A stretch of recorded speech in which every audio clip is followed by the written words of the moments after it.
وَأَلَّفَ بَيْنَ قُلُوبِهِمْ لَوْ أَنفَقْتَ مَا فِي الْأَرْضِ جَمِيعًا مَا أَلَّفْتَ بَيْنَ قُلُوبِهِمْ وَلَكِنَّ اللَّهَ أَلَّفَ بَيْنَهُمْ إِنَّهُ عَزِيزٌ حَكِيمٌ۔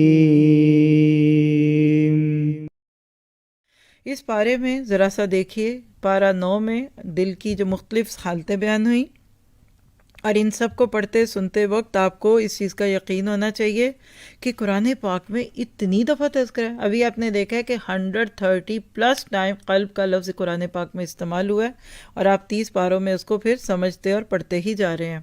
تو پہلی آیت ہے سورۃ الاعراف کی آیت 100، وَنَطْبَعُ عَلَىٰ قُلُوبِهِمْ فَهُمْ لَا يَسْمَعُونَ، اور ہم ان کے دلوں پر مہر لگا دیتے ہیں۔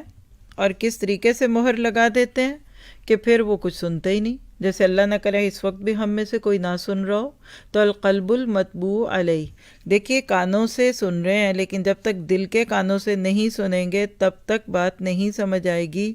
جتنا زیادہ آپ کو مجھے ان چیزوں سے فائدہ اٹھانا ہے اتنا اس وقت دل کے کان کھولیے۔ اور دل کے کان کب کھولتے ہیں؟ جب اندر کی آوازیں بند ہو جاتی ہیں۔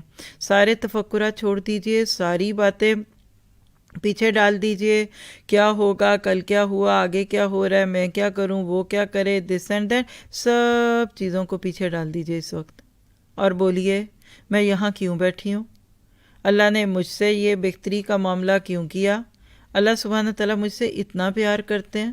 یاد رکھیے کہ دلوں کی مہروں کو توڑنے کے لیے قرآن سے پیاری خوبصورت کوئی چیز نہیں ہے۔ پھر اس کے بعد آیت 101 میں بھی یہی بات ہے، القلب المطبوع علیہ کذالک یطبع اللہ علی قلوب الکافرین، دیکھو کس طرح ہم منکرین حق کے دلوں پر مہر لگا دیتے ہیں۔ تو اللہ سبحانہ تعالیٰ نے مہر لگائی، اس کی کوئی وجہ تھی۔ پھر آیت 179 الاعراف، القلب الذی لا یفقہ لہم قلوب لا یفقہون بہا، جو ہماری مین تھیم آیت ہے آج کے پارے کی، کہ ان کے پاس دل تو ہیں مگر وہ ان سے سوچتے نہیں۔